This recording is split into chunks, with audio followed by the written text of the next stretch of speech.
Clara's world froze in a heartbeat when she recognized the white diamond marking on the skeletal horse abandoned at the children's rodeo. Her legs carried her forward before her mind could process the impossible truth. Phoenix, her beloved horse who had vanished 3 years ago, stood before her broken and discarded. Before we continue, don't forget to subscribe to the channel, like the video, and comment where in the world you're watching from. Let's go. The morning sun cast long shadows across the fairgrounds as workers hurried to prepare for the annual children's rodeo. The smell of sawdust and hay filled the air, mingling with the aroma of coffee and cinnamon rolls from the nearby food stands. For most of the volunteers, this was just another community event, but for Clara Henderson, it was a day that would change her life forever. Clara, a quiet 15-year-old with auburn hair tied back in a practical ponytail, had been helping at the stables since dawn. Her hands moved with practiced efficiency as she brushed down the gentle horses used for the children's events. These animals were chosen specifically for their calm temperaments and patience with inexperienced riders. Unlike the majestic, powerful horses used in professional rodeos, these were mostly older animals, content to plod around the arena, carrying excited children on their backs. "You're good with them," remarked Mr. Dawson, the elderly stable manager who had been running the children's rodeo for over 30 years. His weathered face creased into a smile as he watched Clara gently talking to a dappled mare. "They trust you." Clara smiled but said nothing. Animals had always been easier for her to understand than people.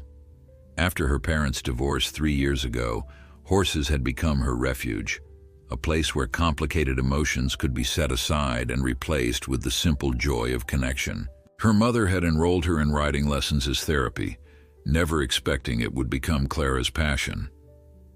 "We've got 2 more coming in this morning," Mr. Dawson continued, checking his clipboard. "Borrowed from the Peterson farm. Should be here any minute." Clara nodded and finished securing the stall gate. The children's rodeo was set to begin at noon, and they needed every gentle horse they could find.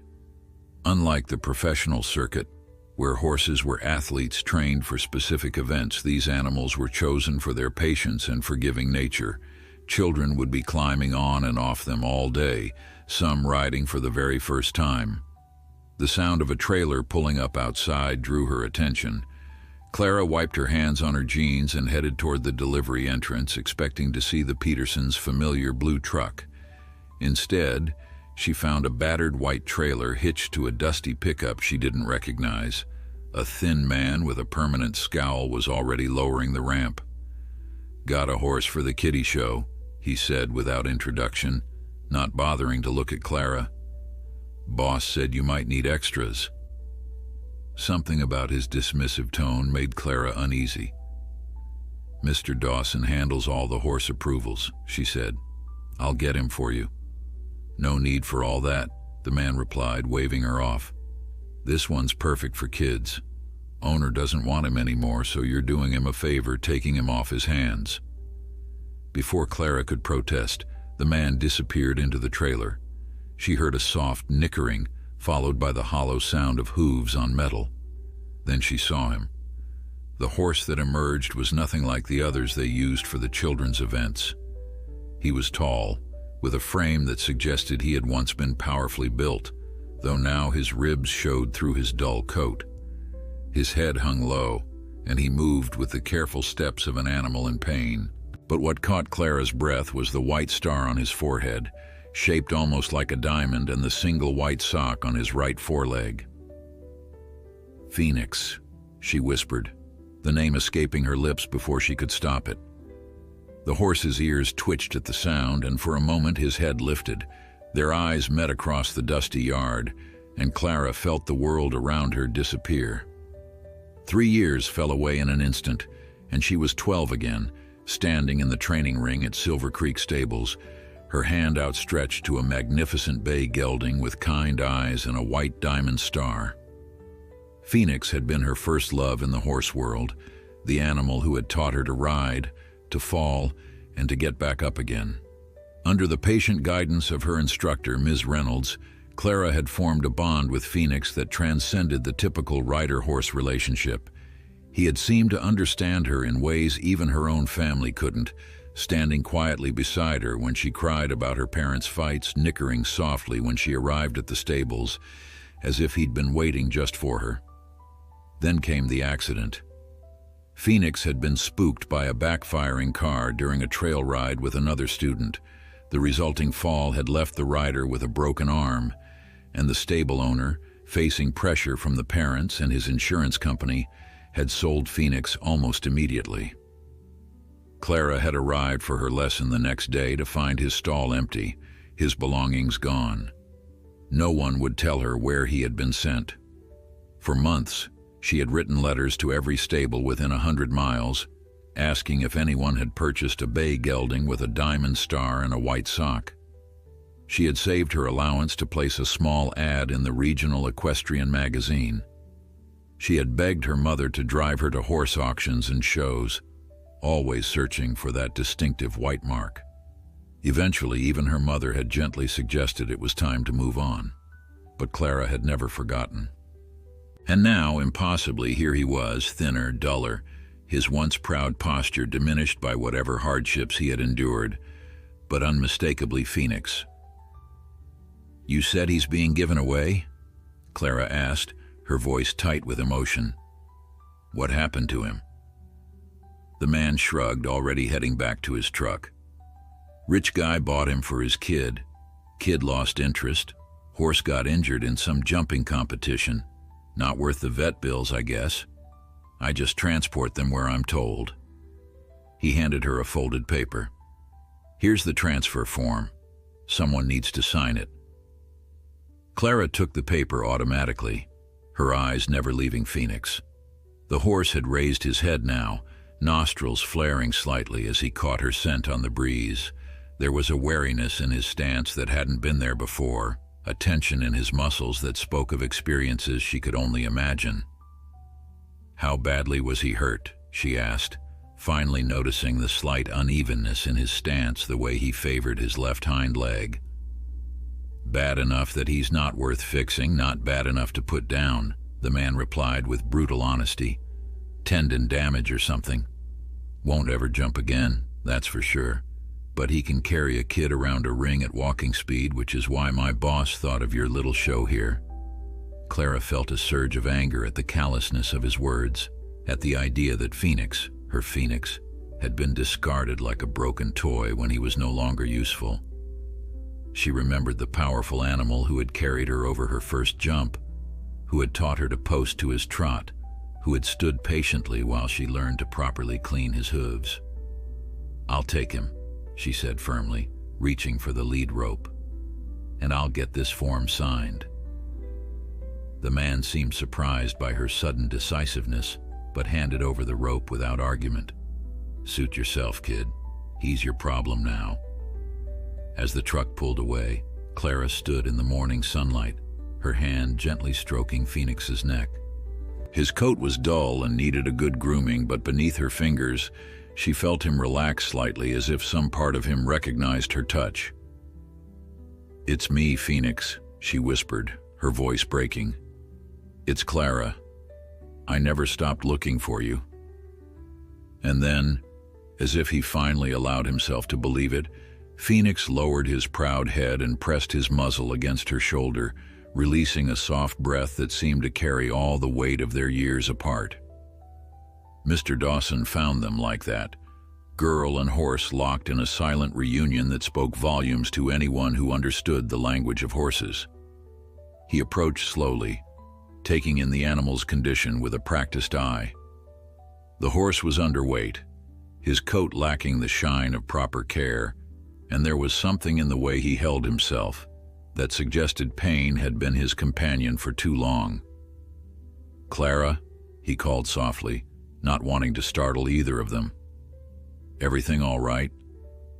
Clara turned to him with tears streaming down her face, but her expression was one of joy rather than sadness. "It's Phoenix, Mr. Dawson. My Phoenix, from Silver Creek Stables." The old man's eyebrows shot up in surprise. He had heard Clara speak of this horse many times over the years, had seen the faded photograph she kept tucked in her wallet. "The one you've been looking for all this time?" She nodded, her hand never leaving Phoenix's neck. They were going to just give him away. Like he's nothing.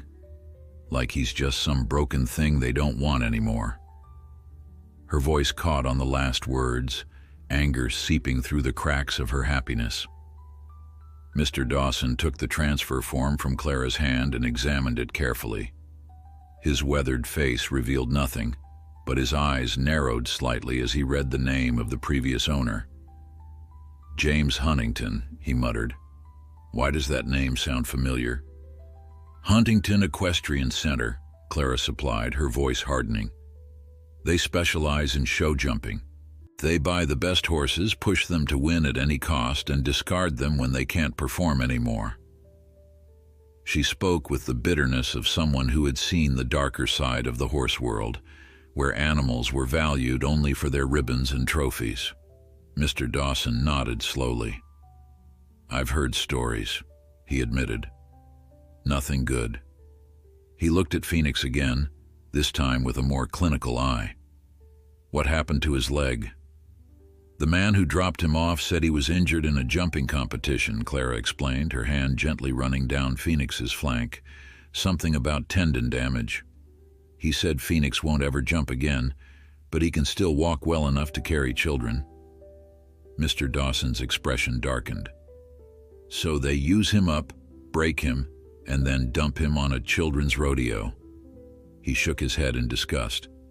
"Some people shouldn't be allowed near animals." Clara leaned her forehead against Phoenix's neck, breathing in his familiar scent beneath the layers of neglect. "I can't believe I found him," she whispered. "After all this time." The old man watched them for a moment, then made a decision. He signed the transfer form with a flourish and folded it into his pocket. "Well, he's ours now, or yours more accurately." He smiled at Clara's startled expression. "Don't look so surprised, girl. I've seen how you are with these animals. If anyone can give this horse the care he deserves, it's you." Clara's eyes filled with fresh tears. "Thank you, Mr. Dawson. But what about the rodeo? He's not really suitable for the children, not in his condition." "No, he's not," Mr. Dawson agreed. "But the Peterson horses should be here any minute. We'll have enough without him."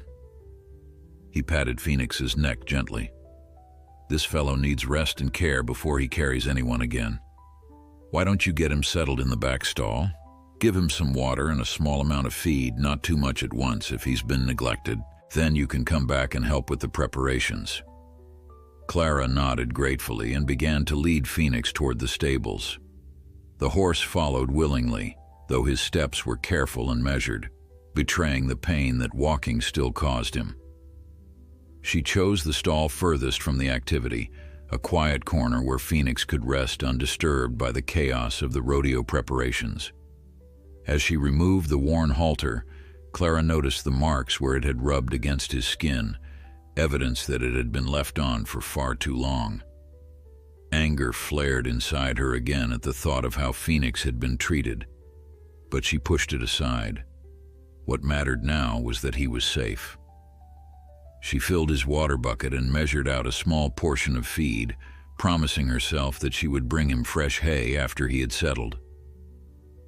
"I have to go help with the rodeo," she told him, stroking his nose. "But I'll be back to check on you, I promise. And afterward, we'll figure everything out." Phoenix nickered softly, as if he understood. Clara gave him one last pat and reluctantly left the stall, closing the gate behind her. As she walked back toward the main arena, her mind was racing with questions and plans. Where would Phoenix live? Her mother's small apartment couldn't accommodate a horse. How would she pay for his care, especially if he needed specialized treatment for his injury? The practical concerns were overwhelming, but beneath them lay a bedrock of certainty. She had found Phoenix, and she would never lose him again. Whatever it took, she would find a way to keep him safe and help him heal. The morning passed in a blur of activity. Clara moved through her tasks mechanically, her thoughts constantly returning to the quiet stall at the back of the stable. Every chance she got, she slipped away to check on Phoenix, bringing him fresh water or simply standing with him for a few minutes, running her hands over his body to reacquaint herself with every part of him. She noted each sign of neglect with growing determination, the overgrown hooves that needed trimming, the tangles in his mane and tail, the dull coat that spoke of poor nutrition. His left hind leg was noticeably swollen around the fetlock, and he flinched when she touched it gently. The injury was old, but it had never been properly treated. Clara bit her lip, making a mental list of everything Phoenix would need. By noon, the fairgrounds were transformed. Colorful banners fluttered in the breeze, and the smell of popcorn and cotton candy filled the air. Excited children in cowboy boots and hats too big for their heads lined up for their turn in the arena, while proud parents snapped photos and called encouragement. Clara helped the younger children mount the gentle horses, adjusting stirrups and showing tiny hands how to hold the reins properly. She smiled and offered words of encouragement, but her heart wasn't in it. Every cheer from the crowd, every announcement over the loudspeakers seemed distant and unimportant compared to the miracle that had occurred that morning. During a brief lull in the activities, Clara found herself standing next to Lily Parker, a friend from school who was also volunteering at the rodeo. "You seem distracted today," Lily observed, handing Clara a bottle of water. "Everything okay?" Clara hesitated, then smiled, a real smile that reached her eyes for the first time that day. "Remember that horse I told you about? The one I used to ride at Silver Creek?" Lily's eyes widened. "Phoenix? The one you've been looking for forever?" Clara nodded, unable to contain her joy any longer. "He's here, Lily. Someone just dropped him off this morning for the rodeo. Mr. Dawson let me keep him." "Oh my God," Lily squealed, grabbing Clara's arm. "Are you serious? Where is he? Can I see him?" "He's in the back stall," Clara replied, glancing toward the stable. "But he's not in great shape. The people who had him, they didn't take care of him. He's injured, and they just threw him away when he couldn't perform anymore." Lily's expression sobered. "That's terrible. What are you going to do with him?" It was the question Clara had been asking herself all morning, and she still didn't have a complete answer. But as she looked around at the fairgrounds, at the community that had come together to create this day for the children, an idea began to form in her mind. "I'm going to help him heal," she said firmly. "And then we'll see." As the afternoon wore on, Clara found herself constantly drawn back to Phoenix's stall. The children's rodeo was in full swing, with the announcer's voice booming across the fairgrounds and the crowd cheering for each young rider who completed their event. But Clara's heart was elsewhere, with the injured horse who had miraculously returned to her life. During one of her visits, she found Mr. Dawson already there, examining Phoenix's swollen leg with gentle hands. The old man's face was creased with concern as he carefully felt along the tendon. "How bad is it?" Clara asked, her voice barely above a whisper. Mr. Dawson straightened with a sigh. "Bad enough. This wasn't properly treated when it happened. There's significant scar tissue built up." He patted Phoenix's neck reassuringly. "But it's not hopeless, Clara. With the right care, he might recover enough to live comfortably, maybe even carry a rider at a walk or gentle trot someday." Clara's heart lifted slightly. "Really? You think he could recover that much?"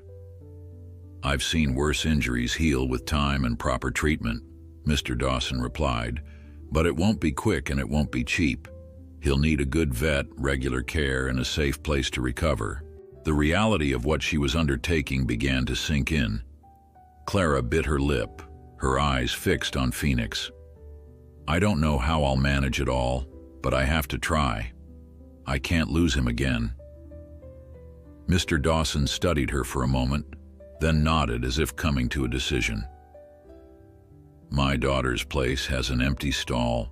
Sarah's been looking for a project horse for her therapy program, but she hasn't found the right one yet. Maybe Phoenix could stay there while you figure things out. Clara's eyes widened. Sarah's therapy program? You mean at Healing Hooves? She had heard of the program, a small but growing equine therapy center that worked with children with disabilities and veterans with PTSD. It was located on a beautiful property just outside town, with spacious pastures and well-maintained stables. That's right, Mr. Dawson confirmed. Sarah's always had a soft spot for rescue cases, just like her old man. I think she'd be willing to give Phoenix a stall and help with his rehabilitation. You could work with him there, and when he's ready, if he's ever ready, maybe he could join her program. He paused, watching Clara's reaction. What do you think? That would be... Clara struggled to find words that could express her gratitude. That would be amazing, Mr. Dawson. But why would she do that for us? For me? The old man smiled, the corners of his eyes crinkling. Well, partly because I'll ask her to, but mostly because that's the kind of person Sarah is. Besides, she's always looking for responsible young people to help at the center. I suspect she'd be getting the better end of the deal. Clara threw her arms around Mr. Dawson in an impulsive hug. Thank you, she whispered against his weathered cheek. Thank you so much. Mr. Dawson patted her back awkwardly, clearly unused to such displays of emotion. Don't thank me yet. Let me talk to Sarah first. Make sure she's on board. You focus on getting through the rest of the rodeo today. With renewed hope, Clara returned to her duties, her steps lighter despite the uncertainty that still lay ahead. The afternoon passed quickly, and before she knew it, the final event was concluding, and families were beginning to pack up and head home. The sunset painted the sky in brilliant oranges and pinks as Clara helped clean up the arena, her mind already planning her evening call to her mother to explain everything that had happened. Hey, Clara, Lily called, jogging over with her cell phone in hand. I've been thinking about Phoenix. My uncle's a vet, a good one. I just called him, and he said he'd come check out your horse tonight if you want. No charge for the initial exam. Clara's eyes widened in surprise. Really? That would be incredible. Are you sure he doesn't mind coming so late? Lily waved off her concern. He was coming to pick me up anyway, and he loves a good rescue story. He's always bringing home strays himself. My aunt says their house is like a zoo. She grinned. So, what do you say? Yes, please, Clara replied immediately. That would be amazing. Thank you, Lily. With the promise of professional help for Phoenix, Clara returned to his stall with a curry comb she had borrowed from the tack room. Phoenix nickered softly when he saw her, his ears pricking forward in a way that made her heart swell. Despite everything he had been through, he still trusted enough to welcome human contact, her contact specifically. We're going to take care of you, she promised as she began to gently groom him, working the comb in small circles to loosen the dirt and dead hair from his coat. Everything's going to be better from now on. Phoenix leaned into her touch, his eyes half closing in pleasure as she worked. Clara lost herself in the familiar rhythm of grooming, the repetitive motion soothing her own anxiety as much as it comforted Phoenix. She worked carefully around his injured leg, noting how he shifted his weight to keep pressure off it. The stable was quiet now, most of the rodeo horses already loaded into trailers and headed home, leaving just the two of them in their own peaceful world. The sound of footsteps approaching broke the spell. Clara looked up to see Lily entering the stable alongside a tall man with salt and pepper hair and glasses. He carried a large medical bag and had the confident stride of someone completely at ease around animals. Clara, this is my uncle, Dr. Mark Wilson, Lily introduced.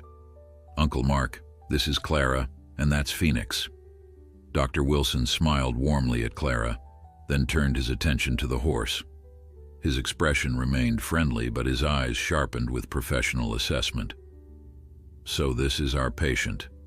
Hello there, big guy." He approached Phoenix slowly, allowing the horse to catch his scent and become comfortable with his presence. Clara stepped back, giving the veterinarian space to work. "Thank you so much for coming, Dr. Wilson. I just found him today. He was delivered to the rodeo by someone from Huntington Equestrian Center. They said he had tendon damage and wasn't worth fixing." Dr. Wilson's expression darkened momentarily. "Huntington's, huh? I've treated too many of their cast-offs over the years." He began to examine Phoenix methodically, starting with his eyes, ears, and mouth, then working his way down the horse's body. Phoenix stood quietly for the examination, though he tensed when Dr. Wilson reached his injured leg. "It's okay, boy," the vet murmured soothingly. "I know it hurts. I'll be gentle." Clara watched anxiously as Dr. Wilson carefully palpated the swollen area, his touch expert and delicate. Phoenix shifted uncomfortably but didn't pull away. After several minutes of examination, including checking Phoenix's gait as he walked a few steps around the stall, Dr. Wilson straightened up with a thoughtful expression. "Well?" Clara couldn't contain her question any longer. "How bad is it?" Dr. Wilson smiled reassuringly. "It's a significant injury to the suspensory ligament, old and improperly healed. But it's not as dire as they made it sound." He patted Phoenix's neck. "With proper care, controlled exercise, and time, he has a good chance of significant improvement.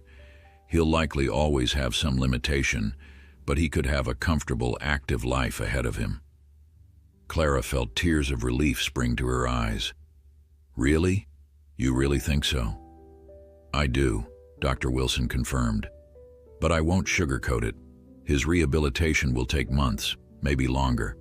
It will require dedication, patience, and resources." He looked at Clara seriously. "Are you prepared for that commitment?" Without hesitation, Clara nodded. "Absolutely, whatever it takes."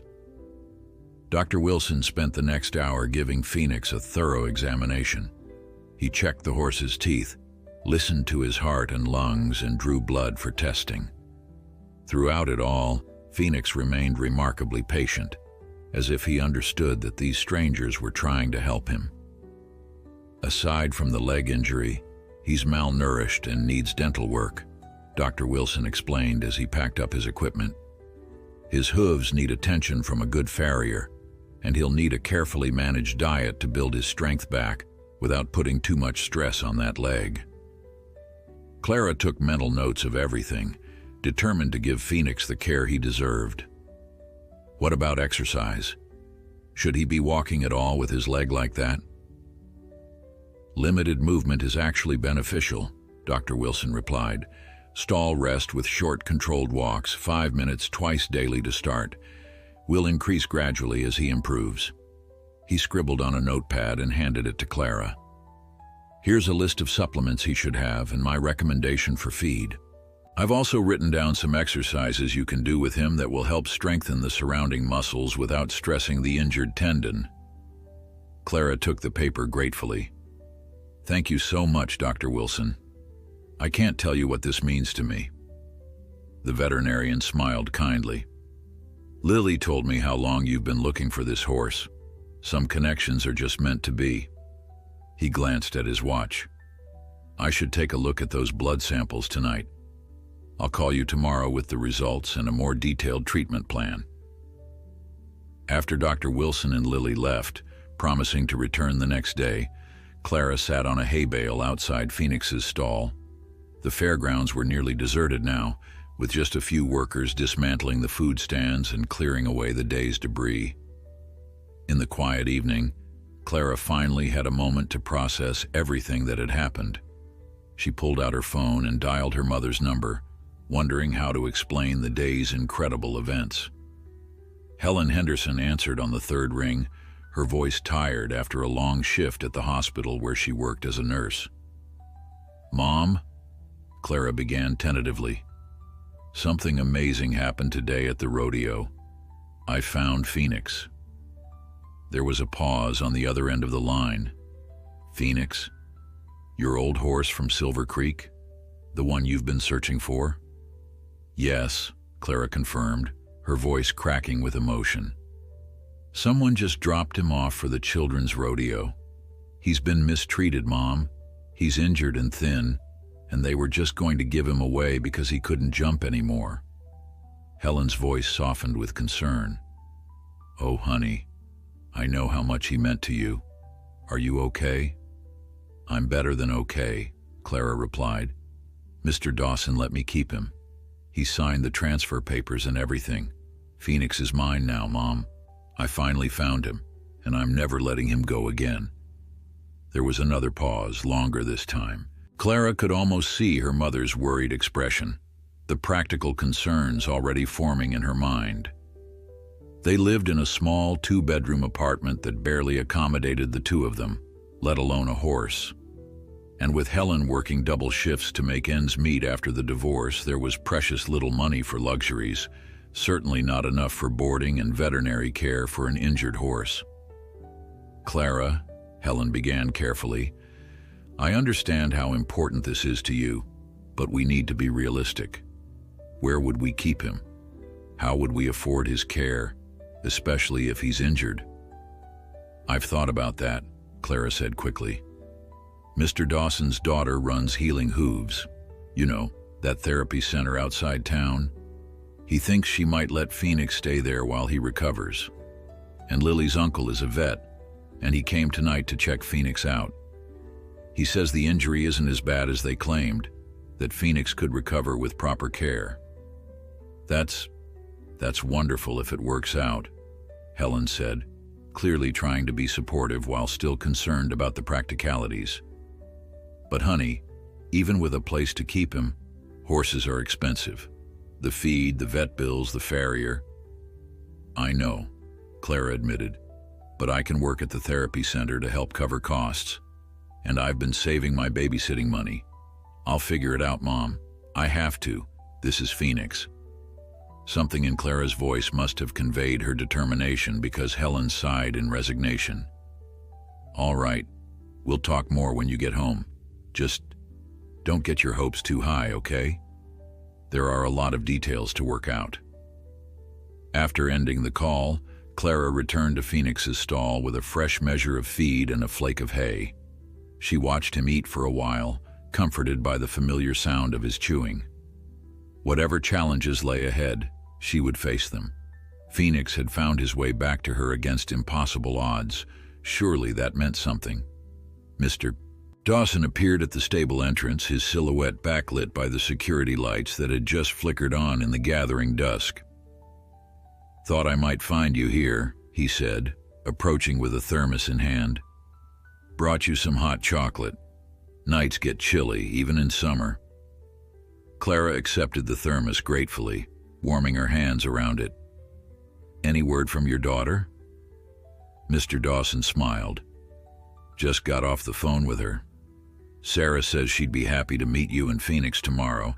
She's got an empty stall in the therapy barn, good location, close to the treatment area. If all goes well, you could move him in tomorrow afternoon. The wave of relief that washed over Clara was so powerful that for a moment she couldn't speak. I don't know how to thank you, she finally managed. Don't thank me yet, Mr. Dawson cautioned. Sarah's agreed to give Phoenix a chance, but she'll expect you to put in the work. Her program runs on volunteer hours and donations. Nothing's free, even if no money changes hands. You understand? Clara nodded solemnly. I understand. I'll work harder than anyone, I promise. I believe you will, Mr. Dawson said with an approving nod. Sarah will pick us up at 10 tomorrow morning. We'll load Phoenix in her trailer and head over to the center. In the meantime, I've arranged for him to stay here tonight. The security guard knows you're here, so take as much time as you need. After Mr. Dawson left, Clara settled on a bale of straw near Phoenix's stall, sipping the hot chocolate and watching her horse doze. Despite the uncertainty that still hung over their future, a sense of peace had settled over her. For the first time in 3 years, she felt complete. The next morning dawned bright and clear. Clara, who had gone home only briefly to shower and change clothes, returned to the fairgrounds early to prepare Phoenix for the move. She had brought a soft brush and a mane comb borrowed from a friend, determined that Phoenix would look his best when he arrived at his new temporary home. As she worked, gently untangling the knots in his mane, Clara spoke to Phoenix in a low, soothing voice. "You're going to love it at Healing Hooves," she promised. "There are green pastures and clean stalls and other horses to keep you company, and I'll be there every day to help you get better." Phoenix responded by leaning into her touch, his eyes half closed in contentment. Despite everything he had endured, his gentle nature remained intact, a testament to the resilience of his spirit.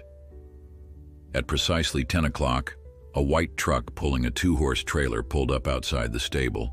A woman who bore a striking resemblance to Mr. Dawson stepped out, dressed in practical jeans, boots, and a Healing Hooves t-shirt. Her hair was pulled back in a ponytail, and she moved with the confident grace of someone who had spent a lifetime around horses. Sarah Dawson approached with the same calm, steady energy that her father possessed. She shook Clara's hand firmly, then turned her attention to Phoenix, her trained eye assessing him in a glance. "Dad told me the basics," she said, her voice gentle but matter-of-fact. "Let's have a look at you, handsome." Clara watched nervously as Sarah ran her hands over Phoenix, paying special attention to the injured leg.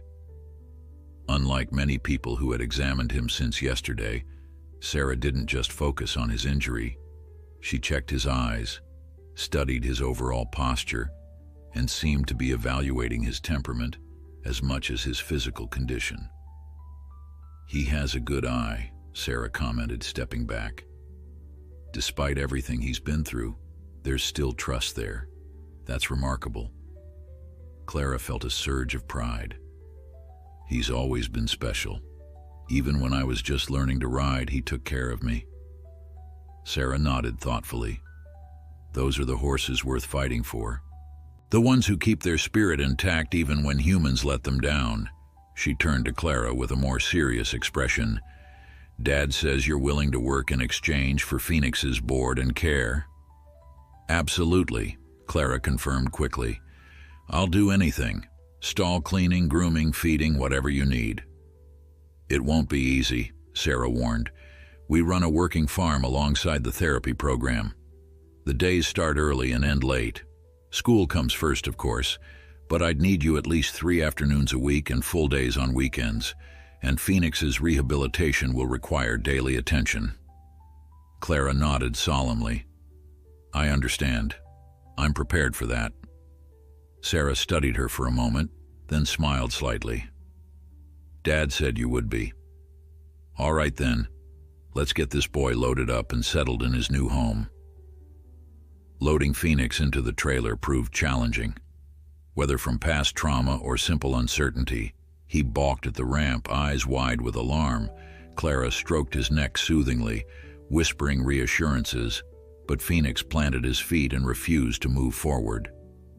"Let me try something," Sarah said after several unsuccessful attempts. She disappeared into the stable and returned with one of the lead ropes from the rodeo horses. The familiar scent might help. Sometimes it's just about giving them something recognizable in a strange situation. Clara took the rope and wrapped it around Phoenix's halter, leaving the original lead in place. The strategy worked.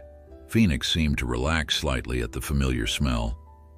With gentle coaxing from Clara and Sarah's steady guidance from behind, Phoenix finally stepped cautiously into the trailer. The drive to Healing Hooves took just under 30 minutes, but to Clara, it felt much longer.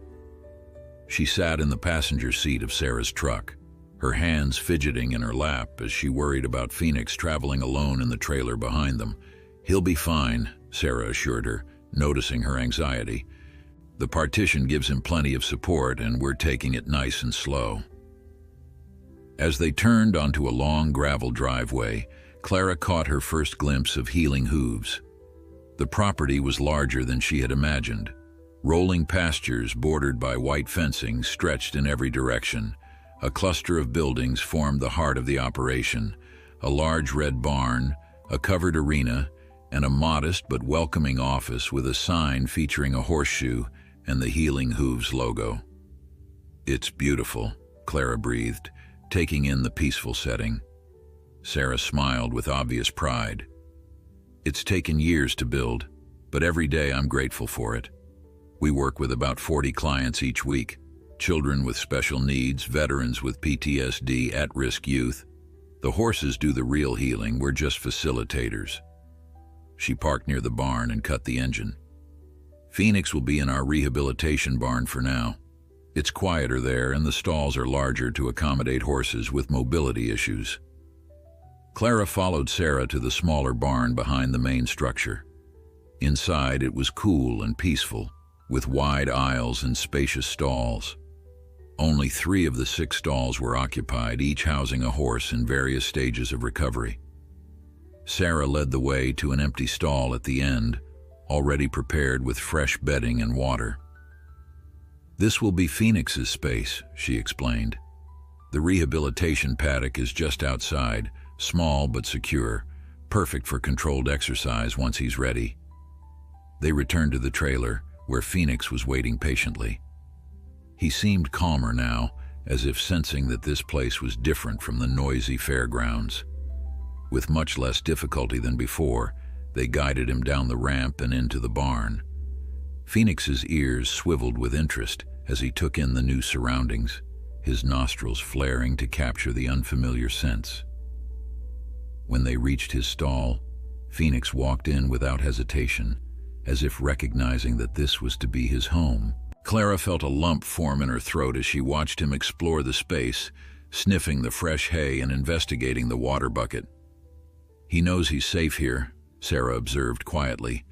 "Horses are incredibly intuitive that way." After settling Phoenix in, Sarah gave Clara a tour of the facility and outlined her responsibilities. In addition to caring for Phoenix, Clara would help with general barn chores, assist with therapy sessions when needed, and eventually learn to work with other horses in the program. "We have a staff meeting every Monday morning to plan the week," Sarah explained as they walked back toward the office. "If you can be here by 7 tomorrow, you can meet the team, and we'll get your schedule sorted out." Clara nodded, mentally calculating how early she'd need to wake up to catch the bus that would get her here by 7. With school starting in just a few weeks, her days would be tightly scheduled, but she was determined to make it work. As they approached the office, a sleek black SUV pulled into the parking area. Clara noticed Sarah's expression tighten slightly. "That's Jonathan Kent," Sarah explained in a low voice. "Our largest donor. His foundation provides about 30% of our operating budget." A tall man in expensive riding clothes emerged from the vehicle. Despite the casual attire, everything about him radiated wealth and authority, from his perfectly styled hair to his custom boots. He nodded curtly to Sarah as he approached.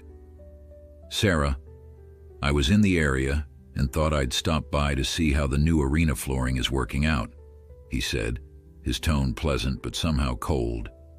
His gaze shifted to Clara with mild curiosity. "New volunteer?" "This is Clara Henderson," Sarah introduced. "She'll be working with us part-time. Clara, this is Jonathan Kent, chairman of the Kent Foundation." Clara shook his hand, noting his firm grip and assessing gaze. "Nice to meet you, sir." "Henderson," he repeated thoughtfully. "Any relation to Dr. Henderson at Westlake Medical?" "No, sir," Clara replied. "My mom's a nurse at County General." Something in his expression shifted, a subtle dismissal that made Clara feel suddenly self-conscious of her worn jeans and simple t-shirt. "Well, welcome to Healing Hooves," he said with practiced politeness before turning back to Sarah. "I'll need those quarterly reports by Friday. if we're going to secure the funding for the new sensory trail. Sarah nodded. They're nearly finished. I was planning to email them tomorrow. As the adults moved toward the office, discussing budget matters that Clara only vaguely understood, she seized the opportunity to return to Phoenix. Walking back to the rehabilitation barn, Clara felt a confusing mix of emotions: joy at having found Phoenix, gratitude for this opportunity, but also a nagging worry about whether she truly belonged in this world of expensive horses and wealthy donors. Phoenix nickered softly when she appeared at his stall door, instantly dispelling her doubts. Here, at least, was one relationship that was clear and uncomplicated. No matter what challenges lay ahead, they would face them together. The next 2 weeks established a new rhythm in Clara's life. Each morning she woke before dawn, caught the first bus across town, and arrived at Healing Hooves just as the sun was painting the eastern sky in delicate pinks and golds. The early hours found her mucking stalls, filling water buckets, and measuring feed with a precision that soon became second nature. Every moment she could spare belonged to Phoenix. Dr. Wilson had developed a comprehensive rehabilitation plan, and Clara followed it with religious devotion. Morning and evening, she led Phoenix on short, carefully monitored walks, gradually increasing the distance as his strength improved. She learned to apply therapeutic wraps to his injured leg, massaged his muscles with techniques Sarah taught her, and celebrated every small sign of improvement. His stance is more balanced today, Sarah observed one morning, watching Clara lead Phoenix around the small rehabilitation paddock. He's putting more weight on that leg. Not much, but it's progress. Clara beamed with pride. The swelling's down too. Dr. Wilson says the anti-inflammatory medication is working. Sarah nodded approvingly. Keep doing what you're doing. Consistency is key with injuries like this. It's a marathon, not a sprint. By the end of the second week, Phoenix had already transformed noticeably. Regular grooming had restored some shine to his coat, and a carefully balanced diet was gradually filling out his too thin frame. Most importantly, the wariness in his eyes had been replaced by a calm trust that made Clara's heart swell each time she approached his stall.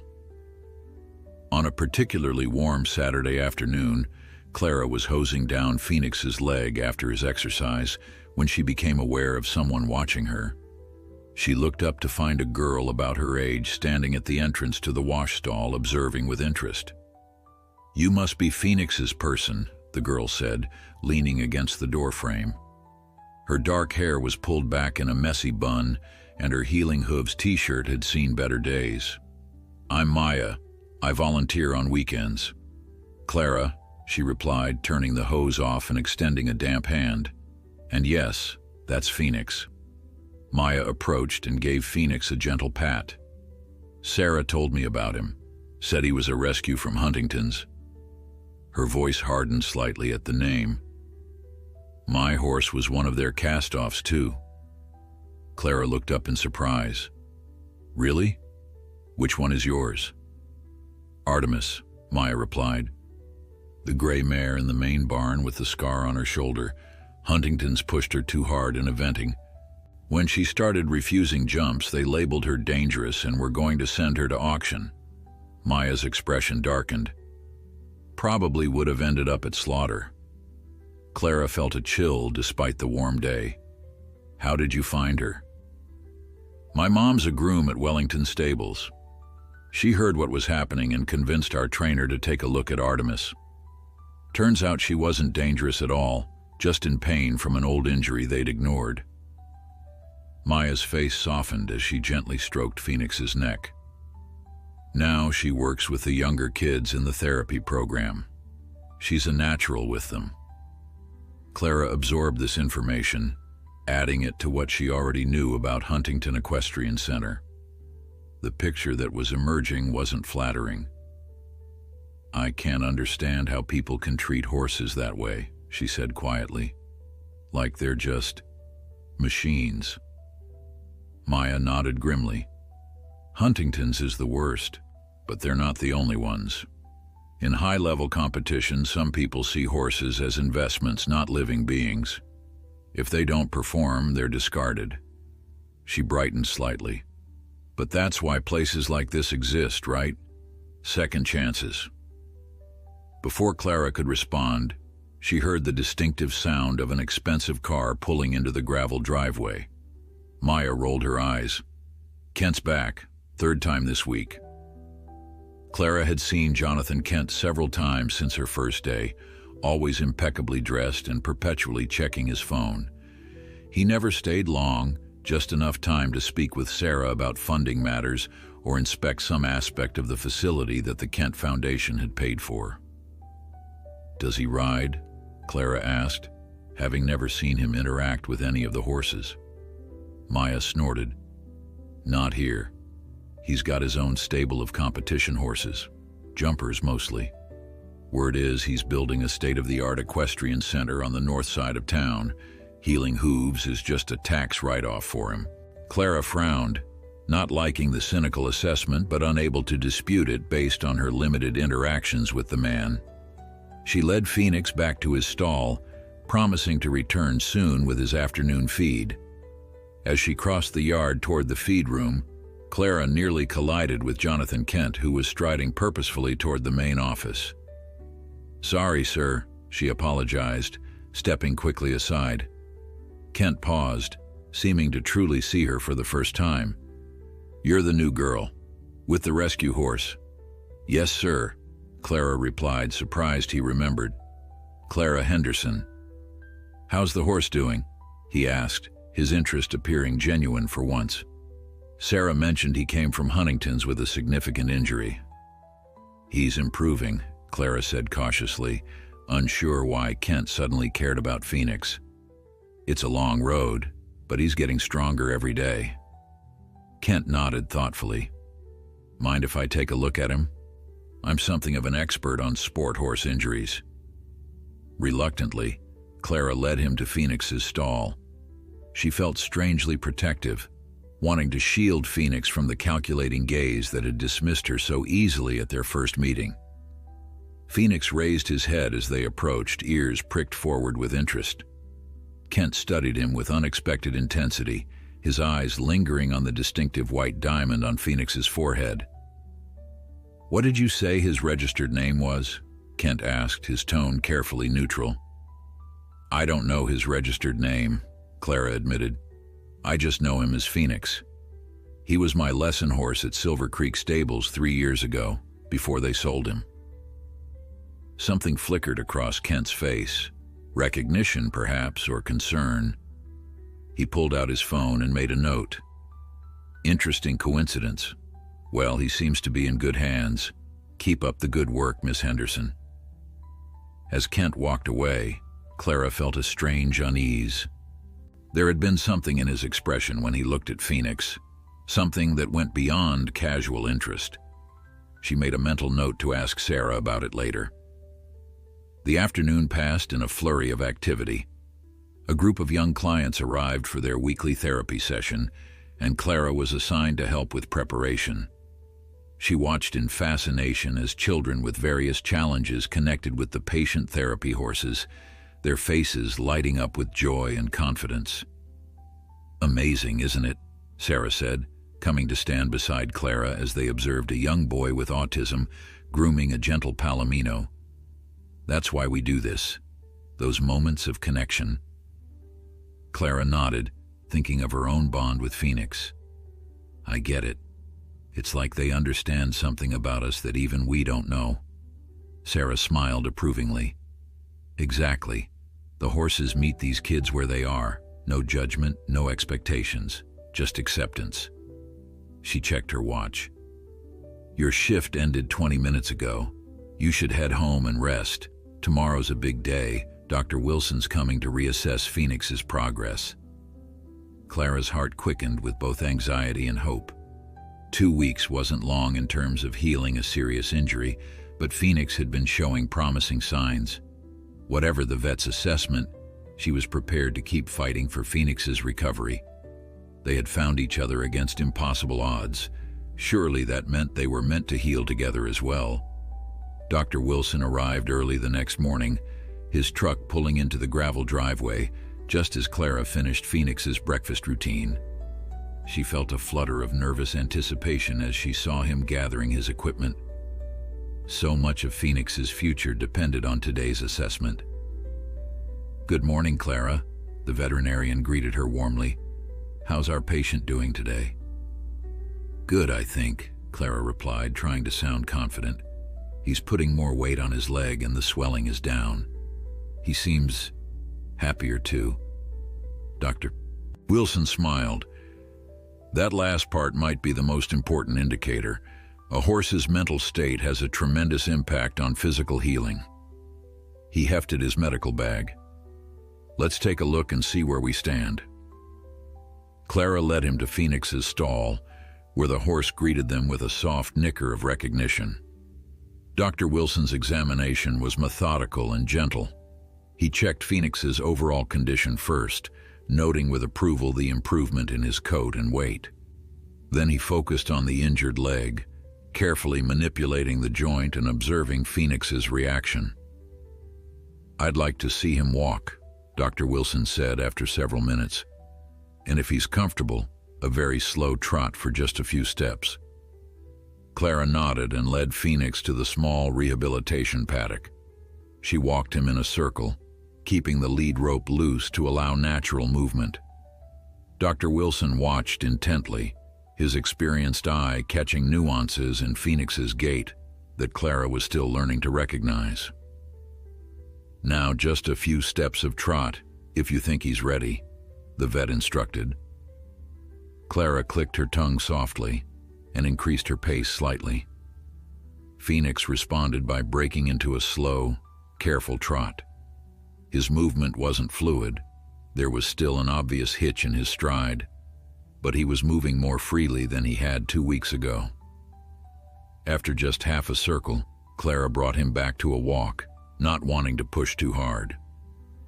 Dr. Wilson nodded approvingly and motioned for her to bring Phoenix back. "That's promising," he said as they returned to the barn. "There's definitely improvement in both his willingness to use the leg and the actual mechanics of his movement." Clara felt a surge of hope. "So he's healing?" "He is," Dr. Wilson confirmed, patting Phoenix's neck. "But I want to be clear about expectations. This is a significant injury with long-term implications. He's progressing well, but he's not going to be the same horse he was before the injury." Clara nodded solemnly. "I understand. I just want him to be comfortable and happy.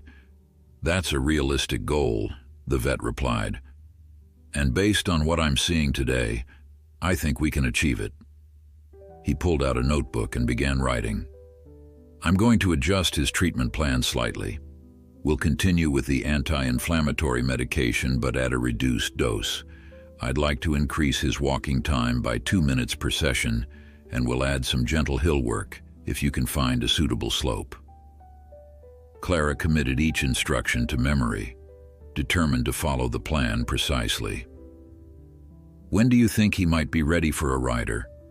Even just at a walk?" Dr. Wilson considered the question carefully. "Not for at least another 3 months. And even then it would be a very light rider and only for a few minutes at a time. We need to be extremely cautious with how we reintroduce weight-bearing stress."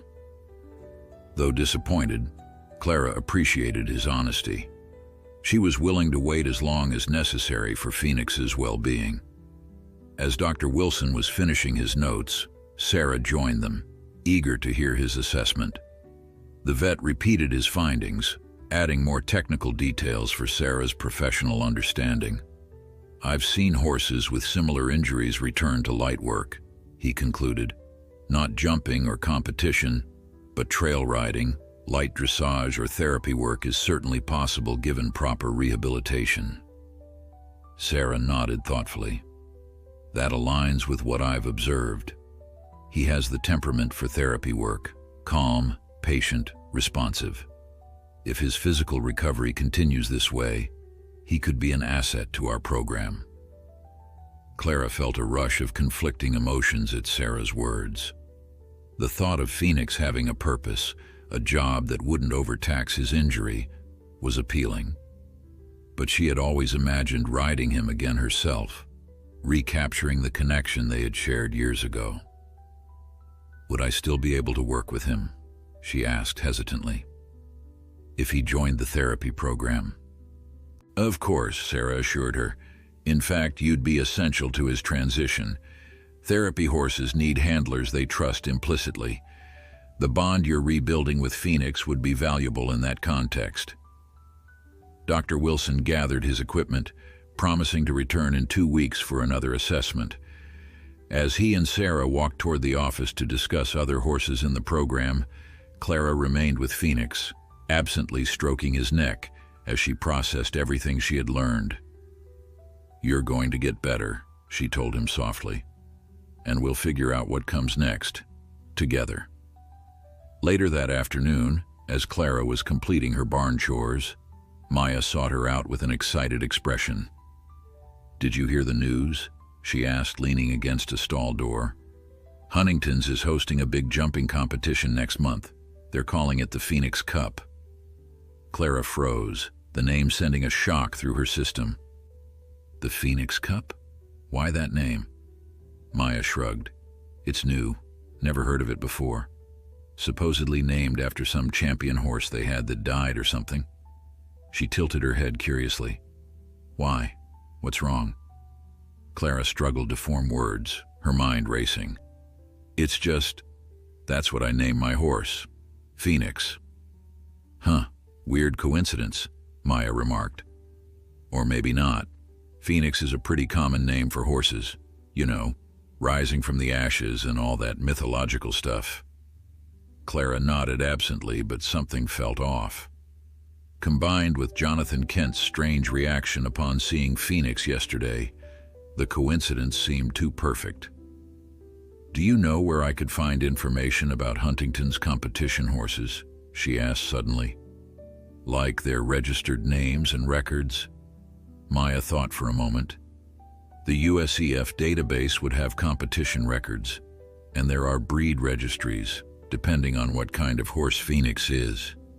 He's a thoroughbred cross, I think, Clara replied. At least that's what they told us at Silver Creek. The Jockey Club maintains thoroughbred registrations, but crosses are trickier, Maya explained. There's the warm blood registry if he's part warm blood. Pictures would help. Markings like that white diamond on his forehead are recorded in registrations. Clara made a mental note to search these resources as soon as possible. Something about the situation nagged at her, a mystery surrounding Phoenix's past that seemed increasingly important to unravel. Her thoughts were interrupted by the arrival of a sleek black SUV, Jonathan Kent's vehicle.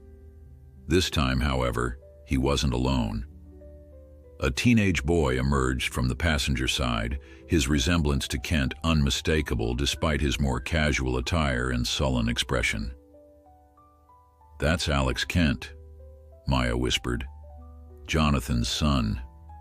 Word is, he's being forced to do community service hours here after getting into trouble at his fancy private school. Clara watched as Sarah emerged from the office to greet them. The boy's body language screamed reluctance, his hands shoved deep in his pockets as his father gestured toward the barn. Fresh meat, Maya muttered with a smirk. Sarah will have him mucking stalls by the end of the day. Even Kent money can't save him from that. Clara watched as Sarah led Alex Kent through the barn, pointing out various aspects of the facility. The boy's expression remained impassive, but Clara noticed how his eyes lingered on the horses, betraying a flicker of interest beneath his practiced indifference. He'll be helping with basic chores 3 afternoons a week, Sarah explained to the gathered volunteers. Please make him feel welcome and show him the ropes. Maya leaned closer to Clara. $10 says he quits after 1 day of real barn work. Clara wasn't so sure. There had been something in Alex's gaze when he looked at the horses, a momentary softening that suggested he wasn't as disinterested as he pretended to be. Her suspicion was confirmed later that afternoon when she found Alex standing outside Phoenix's stall, watching the horse with quiet intensity. Clara approached cautiously, not wanting to startle either of them. "His name is Phoenix," she offered. "He's still recovering from an injury." Alex glanced at her briefly before returning his attention to the horse. "What happened to him?" "He was pushed too hard in competition," Clara replied, joining him at the stall door. "When he got hurt, they decided he wasn't worth the cost of rehabilitation." Something flickered across Alex's face, recognition or discomfort. Clara couldn't tell which. "That happens a lot in the show world," he said flatly. "One bad step can end a career." The bitterness in his voice surprised her. "Do you ride?" she asked. A shadow passed over his features. "Used to. Jumpers. Not anymore." Before Clara could inquire further, Sarah called Alex to help with feed preparation. He left without another word, leaving Clara puzzled by the brief exchange and the emotion she'd glimpsed beneath his carefully maintained facade. That evening, after completing her chores and spending extra time with Phoenix, Clara headed to the small public library near her apartment. With Maya's suggestions in mind, she settled at a computer and began searching for information about Phoenix's past. The USEF database was her first stop, but without knowing Phoenix's registered name, the search yielded too many results to be useful.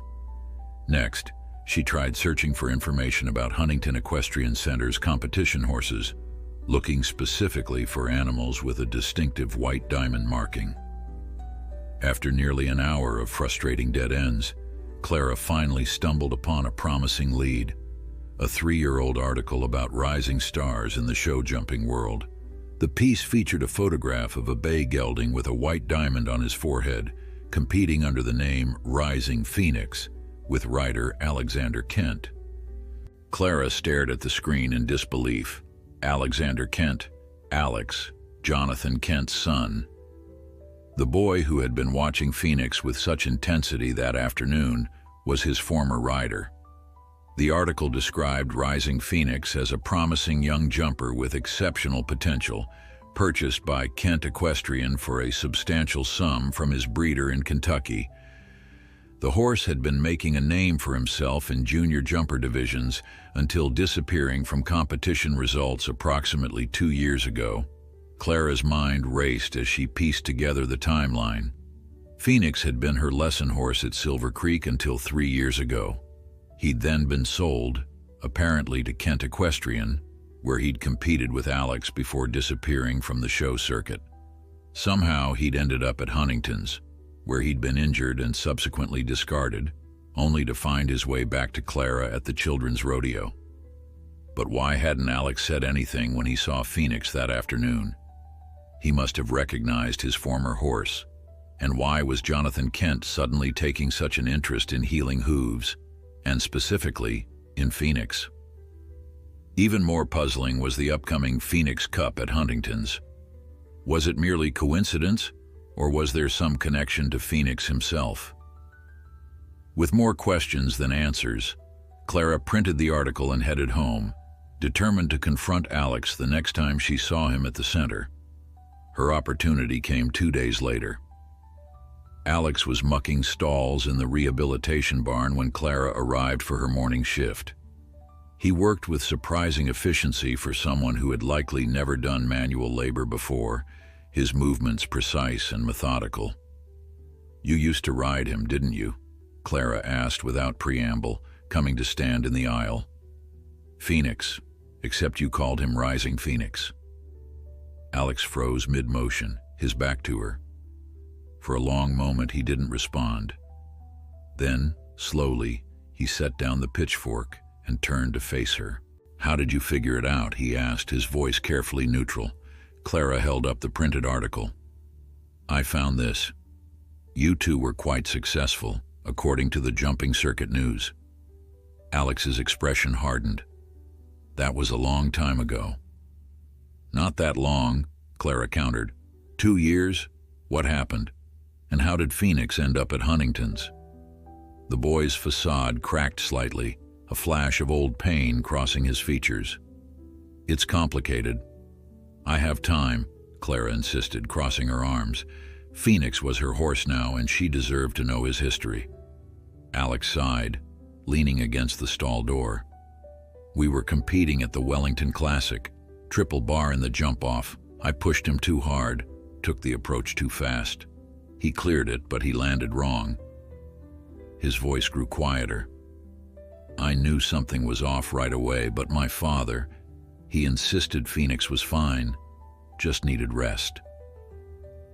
Clara felt a chill run down her spine, remembering how Phoenix's injury had been neglected. "But he wasn't fine." "No," Alex admitted, his expression darkening. "The trainer said he needed time off, months of rehabilitation. But there was a big competition coming up, one my father had been planning for us to win. When it became clear Phoenix wouldn't recover in time, he trailed off, unable to continue." "Your father sold him," Clara finished, the pieces falling into place. "To Huntington's." Alex nodded, shame evident in his posture. "I tried to stop it. I begged him to let us keep Phoenix, to give him time to heal. But my father said we couldn't afford to keep a horse that couldn't compete at the top level." His laugh was bitter, as if money was ever an issue for us. Clara processed this information, her heart aching for both Phoenix and, surprisingly, for Alex. "And now your father is sponsoring the Phoenix Cup at Huntington's? That seems like a strange coincidence." Alex's expression shifted to one of confusion. "What are you talking about?" "My father isn't sponsoring any event at Huntington's. They're our biggest competitors." Now it was Clara's turn to be confused. "But Maya said Huntington's is hosting a jumping competition next month called the Phoenix Cup." "If they are, it has nothing to do with my father," Alex replied firmly. "He'd never support anything associated with Huntington's. There's bad blood between him and Richard Huntington going back years." This new information only deepened the mystery. If Jonathan Kent wasn't behind the Phoenix Cup, why had he shown such specific interest in Phoenix? And why name a competition after a horse that Huntington's had essentially discarded? "There's something else going on here," Clara murmured, more to herself than to Alex. "Something we're missing." Alex studied her with newfound respect. "You really care about him, don't you? Phoenix?" "I've been looking for him for 3 years," Clara replied simply. "Ever since he disappeared from my riding school. Finding him again, it feels like fate. I'm not going to let anyone hurt him again." An understanding passed between them, two people connected by their love for the same horse, albeit in different ways. "I'll help you," Alex said suddenly. "Whatever's going on with my father and Huntington's, I'll help you figure it out. I owe Phoenix that much." The alliance between Clara and Alex proved unexpectedly effective. While Clara continued Phoenix's rehabilitation with unwavering dedication, Alex leveraged his family connections to gather information about Huntington Equestrian Center and the mysterious Phoenix Cup. "My cousin works for an event planning company that handles most of the major equestrian competitions in the region," Alex explained one afternoon as they walked Phoenix around the rehabilitation paddock. She confirmed that the Phoenix Cup is definitely happening next month at Huntington's, but get this, it's not being marketed as a new event. They're presenting it as the revival of a prestigious competition that used to run years ago. Clara frowned, processing this information.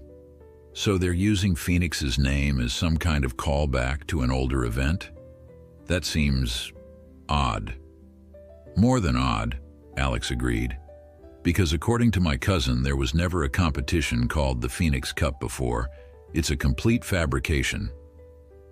They watched as Phoenix moved alongside them, his gait showing remarkable improvement after a month of dedicated rehabilitation. The swelling in his leg had diminished significantly, and though he still favored it slightly, his overall movement was more fluid and confident. "I also did some digging into my father's history with Richard Huntington," Alex continued, keeping his voice low despite the fact that they were alone in the paddock. They were actually business partners once, co-owners of an equestrian facility called Phoenix Rising Stables. Clara's head snapped up. Phoenix Rising? Like Rising Phoenix, yes, Alex confirmed. Too similar to be coincidence. What happened to their partnership? Alex's expression darkened. According to my mother, they had a major falling out about 15 years ago. Something about unethical breeding and training practices. My father walked away from the business, and they've been rivals ever since. He hesitated, clearly uncomfortable with what he was about to share. There were rumors that Huntington was using extreme methods to make horses perform, pushing them beyond their limits, covering up injuries. Clara felt sick at the thought. And now Huntington's is reviving a competition named after a partnership that ended badly, right when Phoenix has reappeared. She stroked Phoenix's neck thoughtfully. It feels like a message of some kind. Or a trap, Alex suggested grimly. My father's been acting strange ever since he saw Phoenix here. More phone calls, closed-door meetings. He doesn't know I'm aware of any of this. Clara considered their next move carefully. We need to find out more about the original Phoenix Rising Stables. If there's a connection to our Phoenix, it might explain what's happening now. The opportunity for further investigation came sooner than expected. The following day, Clara arrived at Healing Hooves to find Sarah in conversation with a well-dressed woman she didn't recognize. As Clara approached to check the day's schedule, Sarah waved her over. Clara, this is Patricia Lockwood from the Equine Heritage Foundation. She's researching the history of therapeutic riding programs in our region. Patricia, this is Clara, one of our most dedicated volunteers. The woman extended a well-manicured hand. Pleasure to meet you, Clara. Sarah tells me you're working with a rehabilitation case, a horse with quite the mysterious background. Something in Patricia's tone suggested more than casual interest, and Clara felt her guard rise instinctively. Phoenix is making great progress, she replied cautiously. His story is still unfolding. Patricia smiled. I'd love to hear more about him. Historical documentation is my specialty, particularly when it comes to tracking bloodlines and competition records. Clara exchanged a quick glance with Sarah, who nodded encouragingly. Why don't you show Patricia your rehabilitation routine with Phoenix? I'm sure she'd find it illuminating. As they walked to Phoenix's stall, Clara studied Patricia more carefully. The woman moved with the confidence of someone familiar with horses, but there was something else, a watchfulness that suggested she was gathering information rather than merely making conversation. Phoenix greeted Clara with his usual soft nicker, but eyed Patricia with cautious interest. The woman approached his stall with respectful distance, her eyes widening slightly as she took in his distinctive white diamond marking. Remarkable, she murmured. May I?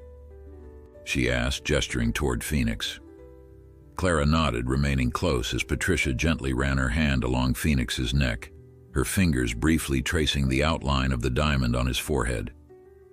This marking is quite distinctive. In my line of work, such unique characteristics are valuable for identification across generations. You research horse bloodlines? Clara asked. Among other things, Patricia replied.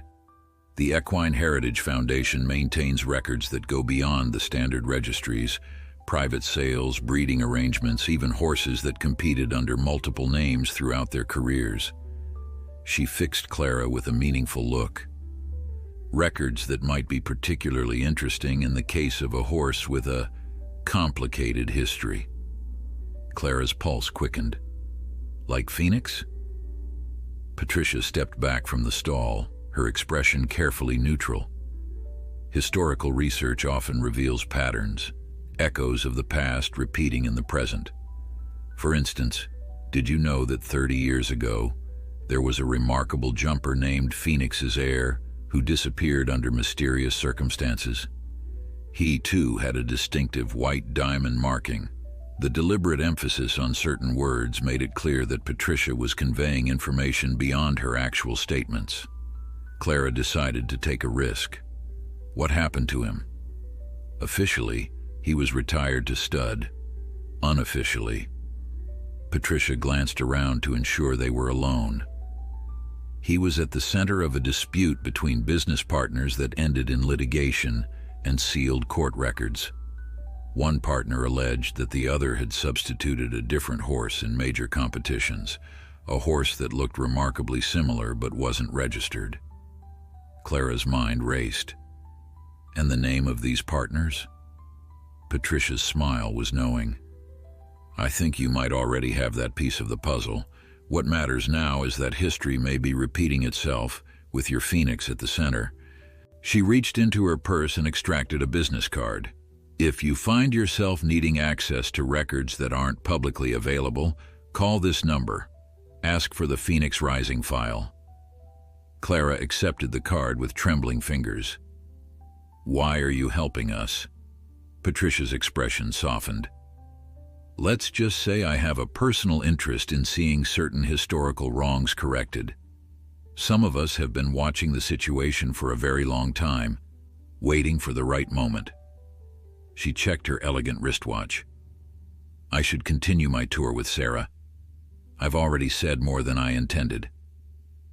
As Patricia walked away, Clara remained by Phoenix's stall, her mind whirling with new information and possibilities. The mystery was deeper than she had imagined, stretching back decades and involving not just Phoenix, but perhaps his ancestors as well. She texted Alex immediately. Need to talk. Found new lead. Phoenix might be part of something bigger than we thought. His response came within minutes. Meet me at the old oak behind the therapy barn, 4 p.m. I found something too. Clara pocketed her phone, a mixture of anxiety and determination settling in her chest. Whatever was happening with the Phoenix Cup, whatever game Jonathan Kent and Richard Huntington were playing, she was certain of one thing. Phoenix was the key, and she would protect him at all costs.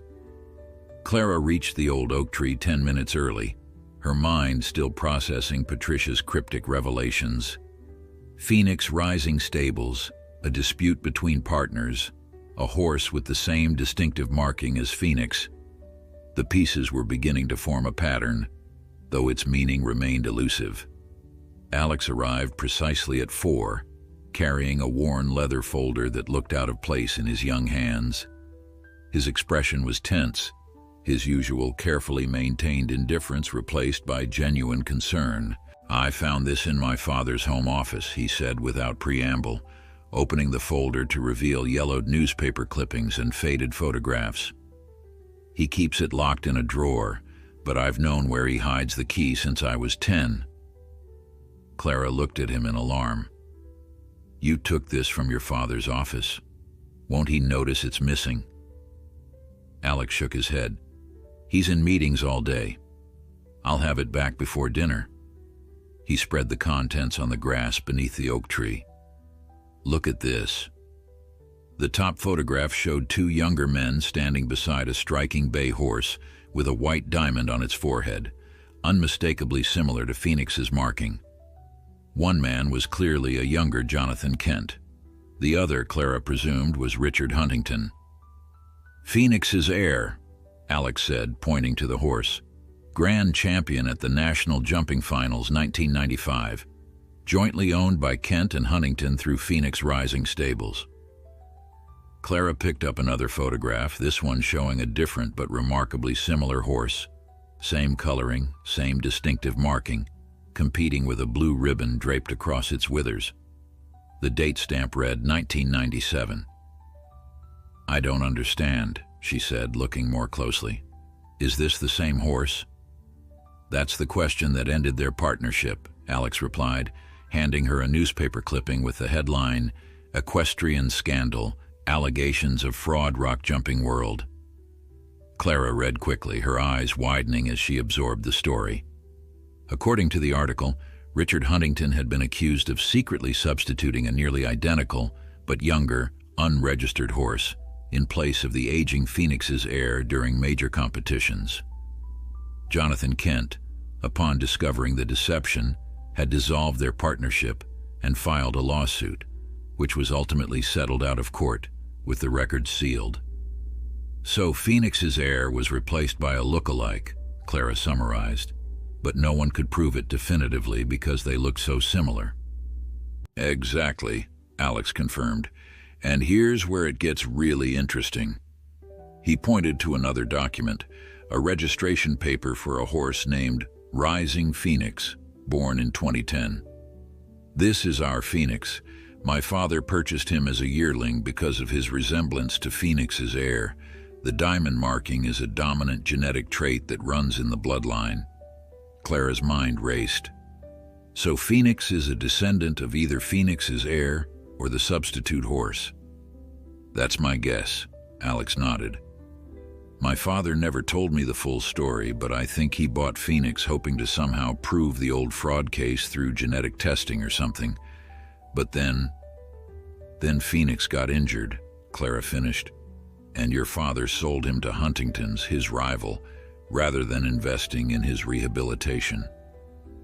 It gets worse, Alex said grimly, pulling out his phone to show her an email he'd accessed from his father's account. Huntington's is planning to present a horse at the Phoenix Cup opening ceremony, a horse they're claiming is a direct descendant of Phoenix's heir. They're using the event to basically rewrite history, presenting Huntington as the legitimate custodian of this prestigious bloodline. Clara felt a chill as the pieces finally clicked into place.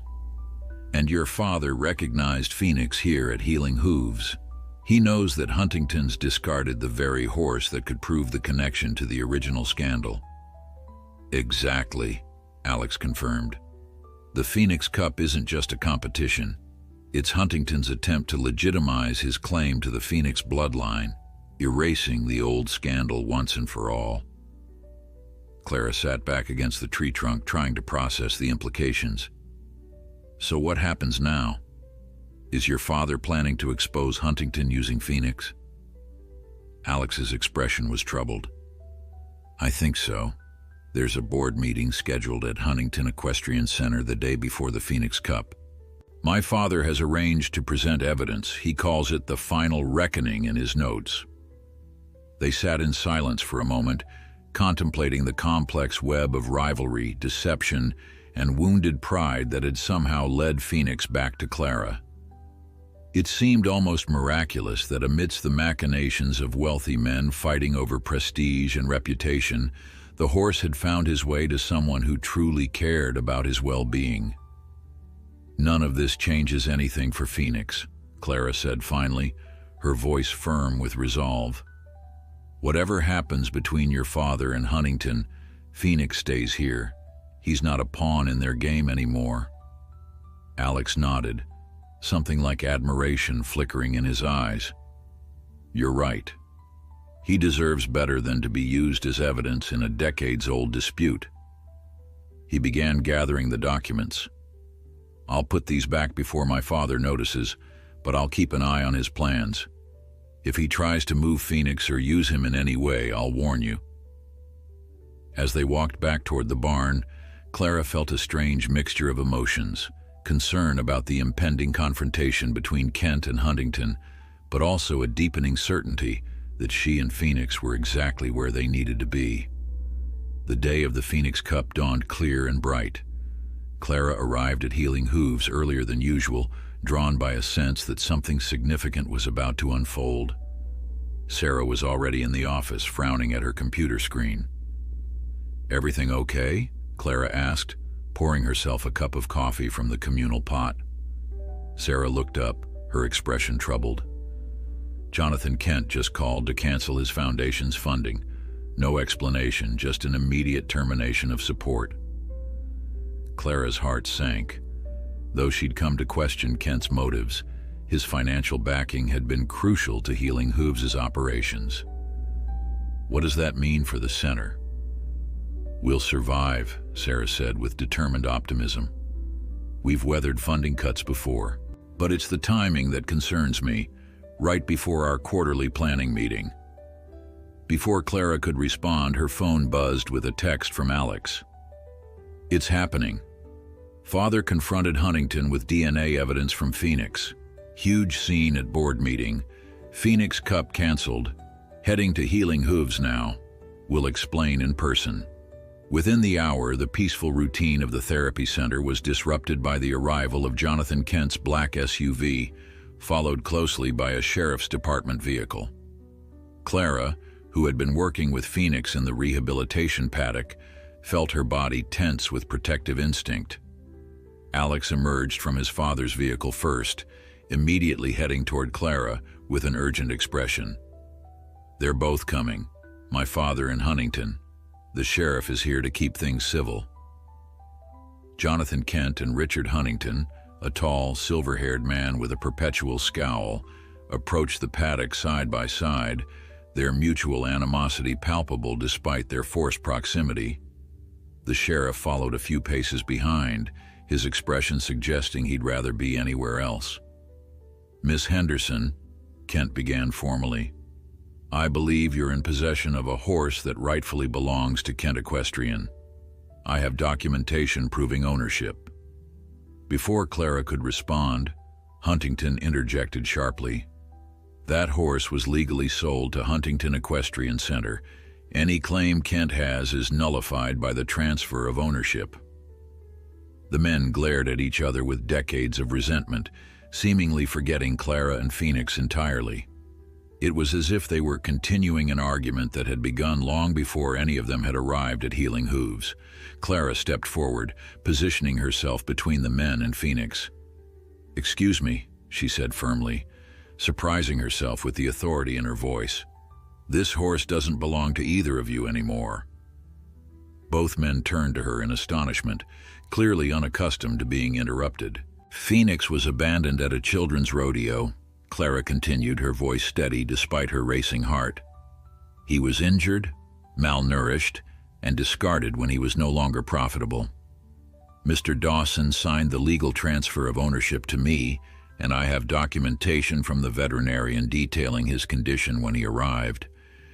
She pulled the papers from her pocket, the transfer form, and Dr. Wilson's initial assessment. "Either of you could be charged with animal neglect based on his condition.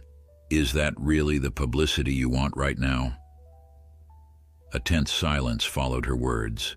Phoenix, sensing the confrontation, moved closer to Clara, resting his muzzle against her shoulder in a gesture of trust that spoke volumes. "The girl has a point," the sheriff noted mildly. "Seems to me this horse has found a good home. Maybe it's time to let old grudges rest." Jonathan Kent studied Clara for a long moment, then glanced at his son, who stood resolutely beside her.